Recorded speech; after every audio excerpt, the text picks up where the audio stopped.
जय श्री राधे कृष्ण। अथाष्टमो अध्याय। ब्रह्मा जी की उत्पत्ति। श्री मैत्रेय जी ने कहा, विदुर जी, आप भगवत भक्तों में प्रधान लोकपाल यमराज ही हैं। आपके पुरु वंश में जन्म लेने के कारण वह वंश साधु पुरुषों के लिए भी सेव्य हो गया है। धन्य है, आप निरंतर पद पद पर भगवान श्री हरि की कीर्तिमयी माला को नित्य नूतन बना रहे हैं।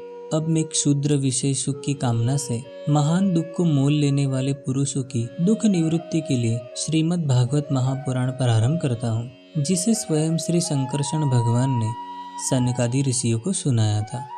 अखंड ज्ञान संपन्न आदिदेव भगवान शंकरषण पाताल लोक में विराजमान थे। सनत कुमार आदि ऋषियों ने परम पुरुषोत्तम ब्रह्म का तत्व जानने के लिए उनसे प्रश्न किया। उस समय शेष जी अपने आश्रय स्वरूप उन परमात्मा की मानसिक पूजा कर रहे थे, जिनका वेद वासुदेव के नाम से निरूपण कहते हैं। उनके कमल कोश शरीर के नेत्र बंद थे। प्रश्न करने पर सनत कुमार आदि ज्ञानी जनों के आनंद के लिए उन्होंने अधोखुले नेत्रों से देखा। सनत कुमार आदि ऋषियों ने मंदाकिनी के जल से भीगे अपने जटा समूह से उनके चरणों की चौकी के रूप में स्थित कमल का स्पर्श किया, जिसकी नागराज कुमारियां अभिलषित वर की प्राप्ति के लिए प्रेम पूर्वक अनेकों उपहार सामग्रियों से पूजा करती है। सनत कुमार आदि उनकी लीला के मर्मज्ञ हैं। उन्होंने बार बार प्रेम गदगद वाणी से उनकी लीला का गान किया। उस समय शेष भगवान के उठे हुए सहस्त्रोफण किरीटों की सहस्त्र सहस्त्र श्रेष्ठ मणियों की छिटकती हुई रश्मियों से जगमगा रहे थे। भगवान शंकरषण ने निवृत्ति परायण सनत कुमार जी को यह भागवत सुनाया था, ऐसा प्रसिद्ध है। सनत कुमार जी ने फिर इसे परम व्रतशील सांख्यायन मुनि को उनके प्रश्न करने पर सुनाया। परमहंसों में प्रधान श्री सांख्यायन जी को जब भगवान की विभूतियों का वर्णन करने की इच्छा हुई, तब उन्होंने इसे अपने अनुगत शिष्य हमारे गुरु श्री पराशर जी को और बृहस्पति जी को सुनाया था। इसके पश्चात परम दयालु पराशर जी ने पुलत्स्य मुनि के कहने से वह आदि पुराण मुझसे कहा। वत्स, श्रद्धालु और सदा अनुगत देखकर अब वही पुराण मैं तुम्हें सुनाता हूँ। सृष्टि के पूर्व यह संपूर्ण विश्व जल में डूबा हुआ था। उस समय एकमात्र श्री नारायण देव शेष शस्या पर विराजे हुए थे। वे अपनी ज्ञान शक्ति को अक्षुण्ण रखते हुए ही योग निद्रा का आश्रय ले अपने नेत्र मूंदे हुए थे। सृष्टि कर्म से अवकाश लेकर आत्मानंद में मग्न थे। उनमें किसी भी क्रिया का उन्मेष नहीं था।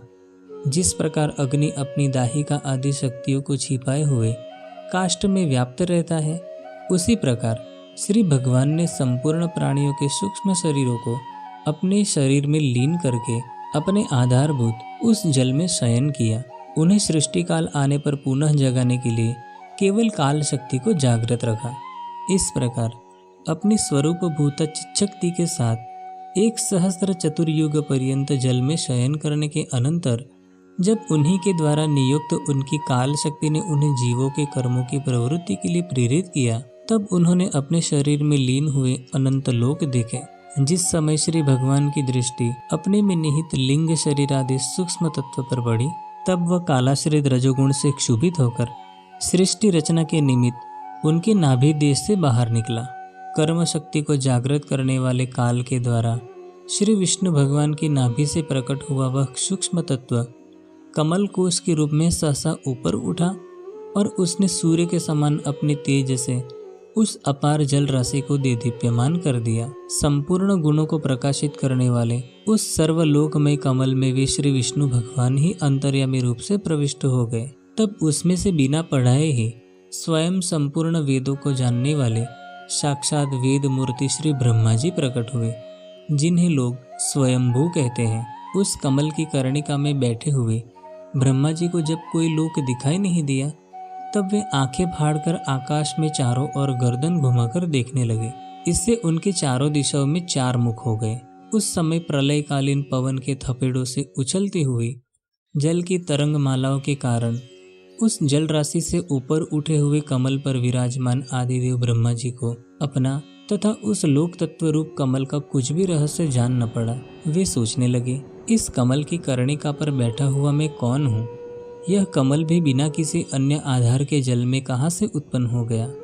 इसके नीचे अवश्य कोई ऐसी वस्तु होनी चाहिए जिसके आधार पर यह स्थित है। ऐसा सोचकर वे उस कमल की नाल के सूक्ष्म छिद्रों में होकर उस जल में घुसे, किंतु उस नाल के आधार को खोजते खोजते नाभि देश के समीप पहुंच जाने पर भी वे उसे पा न सके। विदुर जी उस अपार अंधकार में अपने उत्पत्ति स्थान को खोजते खोजते ब्रह्मा जी को बहुत काल बीत गया। यह काल ही भगवान का चक्र है, जो प्राणियों को भयभीत करता हुआ उनकी आयु को क्षीण करता रहता है।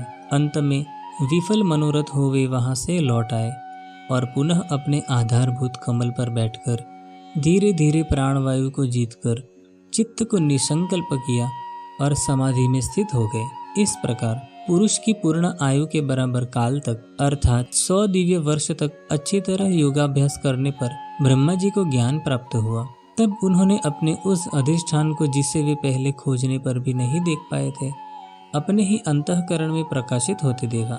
उन्होंने देखा कि उस प्रलयकालीन जल में शेष जी के कमल नाल श्रदस गौर और विशाल विग्रह की शस्या पर पुरुषोत्तम भगवान अकेले ही लेटे हुए हैं। शेष जी के 10,000 फण छत्र के समान फैले हुए हैं। उनके मस्तकों पर किरीट शोभायमान है। उनमें जो मणियां जड़ी हुई हैं, उनकी कांति से चारों ओर का अंधकार दूर हो गया है। वे अपने श्याम शरीर की आभा से मरकतमणि के पर्वत की शोभा को लज्जित कर रहे हैं। उनकी कमर का पीतपट पर्वत के प्रांत देश में छाए हुए सायंकाल के पीले पीले चमकीले मेघों की आभा को मलिन कर रहा है। सिर पर सुशोभित सुवर्ण मुकुट सुवर्णमय शिखरों का मान मर्दन कर रहा है। उनकी वनमाला पर्वत के रत्न, जल प्रताप औषधि और पुष्पों की शोभा को परास्त कर रही है तथा उनके भुज दंड वेणुदंड का और चरण वृक्षों का तिरस्कार करते हैं। उनका वह श्री विग्रह अपने परिमाण से लंबाई चौड़ाई में त्रिलोकी का संग्रह किए हुए है। वह अपनी शोभा से विचित्र एवं दिव्य वस्त्राभूषणों की शोभा को सुशोभित करने वाला होने पर भी पीताम्बर आदि वेशभूषा से सुसज्जित है। अपनी अपनी अभिलाषा की पूर्ति के लिए भिन्न भिन्न मार्गों से पूजा करने वाले भक्तजनों को कृपा पूर्वक अपने भक्त वंशा कल्पतरु चरण कमलों का दर्शन दे रहे हैं, जिनके सुंदर अंगुलीदल नख चंद्र की चंद्रिका से अलग अलग स्पष्ट चमकते रहते हैं। सुंदर नासिका, अनुग्रह वर्षी भौहें, कानों में झिल मिलाते हुए कुंडलों की शोभा, बिंबाफल के समान लाल लाल अधरों की कांति एवं लोकार्तिहारी मुस्कान से युक्त मुखार विंद के द्वारा वे अपने उपासकों का सम्मान अभिनंदन कर रहे हैं। वत्स उनके नितंब देश में कदम्ब कुसुम के केसर के समान पीत वस्त्र और सुवर्णमय मेखला सुशोभित है तथा वक्षस्थल में अमूल्य हार और सुनहरी रेखा वाले श्रीवत्स चिन्ह की अपूर्व शोभा हो रही है। वे अव्यक्त मूल चंदन वृक्ष के समान हैं। महामूल्य केयूर और उत्तम उत्तम मणियों से सुशोभित उनके विशाल भुजदंड ही मानो उसकी सहस्त्रों शाखाएं हैं और चंदन के वृक्षों में जैसे बड़े बड़े सांप लिपटे रहते हैं, उसी प्रकार उनके कंधों को शेष जी के फणों ने लपेट रखा है। वे नागराज अनंत के बंधु श्री नारायण ऐसे जान पड़ते हैं मानो कोई जल से घिरे हुए पर्वतराज ही हों। पर्वत पर जैसे अनेकों जीव रहते हैं, उसी प्रकार वे संपूर्ण चराचर के आश्रय हैं।